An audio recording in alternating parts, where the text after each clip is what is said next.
સેવા લઈને મહંતજી અર્પે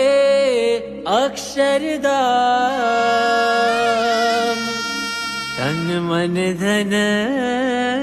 સમર્પિત થયું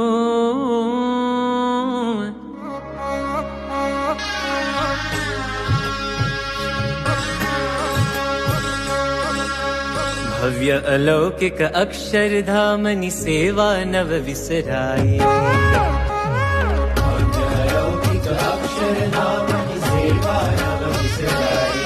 ઘુમ્મટ શિખરો સામરણને પૂજન મહાશિખરના ઘુમ્મટ શિખરો સામરણને પૂજન મહાશિખરના સદગુરુ સંતોના હસ્તે પૂજન થયા આ મલકના સદગુરુ સંતો